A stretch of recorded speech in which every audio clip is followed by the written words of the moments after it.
Saudari-saudara yang terkasih di dalam Tuhan Yesus, marilah kita berdoa dalam nama Bapa dan Putra dan Roh Kudus. Amin. Bapa kami yang ada di sorga, dimuliakanlah namamu, datanglah kerajaan-Mu, dan jadilah kehendak-Mu di atas bumi seperti di dalam sorga. Berilah kami rejeki pada hari ini, dan ampunilah kesalahan kami, seperti kami pun mengampuni yang bersalah kepada kami.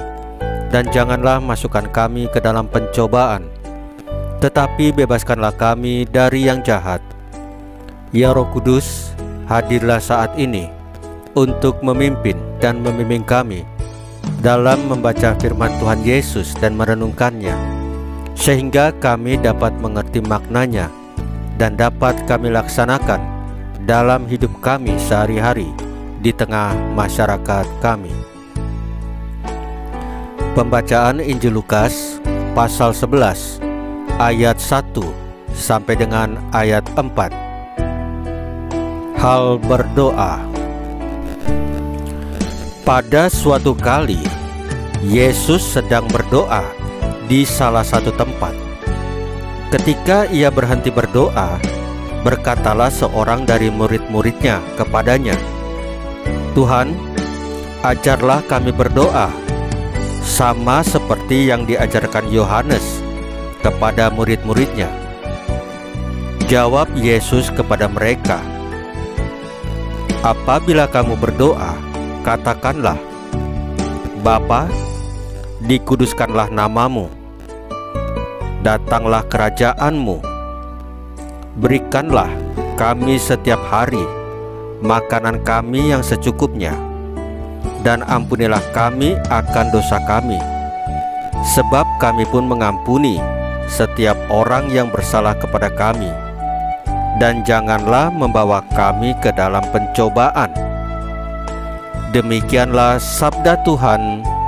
Terpujilah Kristus. Saudari-saudara yang terkasih di dalam Tuhan Yesus, kita sebagai pengikut Yesus dituntut untuk selalu mengusahakan persatuan di antara kita. Kita bisa berkaca pada Paulus yang tidak hanya mewartakan Injil, tetapi juga mencari persatuan di antara para murid. Mungkin kita berbeda dalam cara beribadat dan berdoa, dalam hal tradisi gerejawi, atau dalam hal kebiasaan hidup, atau dalam hal menafsirkan kitab suci. Mungkin saja kita berbeda, tetapi janganlah perbedaan ini menjauhkan kita antara yang satu dengan yang lain. Kita perlu mencari yang dapat menyatukan kita di dalam pewartaan kita. Paulus memperlihatkan salah satunya, yaitu saudara-saudari kita yang miskin. Kita dapat bekerja sama bagaimana membantu mereka. Di atas semua yang dapat menyatukan kita adalah Bapa kita di sorga. Doa Bapa kami adalah doa yang paling banyak kali didoakan oleh semua pengikut Yesus. Ketika Yesus mengajar kita menyapa Tuhan sebagai Bapa, Ia mengajar kita untuk tetap bersaudara satu dengan yang lain. Bukan hanya dengan sesama orang Katolik, tetapi dengan siapa saja. Mari kita mengikuti jejak para paus kita, misalnya Yohanes ke-23, atau Paulus ke-6, atau Yohanes Paulus II, atau Benediktus ke-16 dan Fransiskus, yang pergi merangkul saudara-saudari kita dari berbeda gereja, berbeda agama, bahkan mereka yang tidak beragama.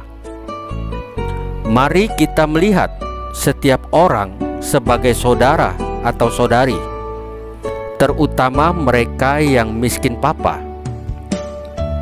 Saudari-saudara yang terkasih di dalam Tuhan Yesus, marilah kita berdoa. Ya Tuhan Yesus, terima kasih Engkau telah menunjukkan Bapa kepada kami. Semoga kami melihat Engkau di dalam sesama kami, terutama yang hina dina. Salam Maria, penuh rahmat, Tuhan sertamu. Terpujilah Engkau di antara wanita, dan terpujilah buah tubuhmu Yesus. Santa Maria Bunda Allah, doakanlah kami yang berdosa ini, sekarang dan waktu kami mati. Ya Tuhan Yesus, tambahkanlah iman kami hanya kepadamu saja, karena Engkau adalah Tuhan dan Juru Selamat kami satu-satunya, tidak ada yang lain. Dalam nama Bapa dan Putra dan Roh Kudus. Amin. Saudari-saudara yang terkasih di dalam Tuhan Yesus, bacaan firman dan renungan hari ini sudah selesai. Tuhan Yesus memberkati kita semua.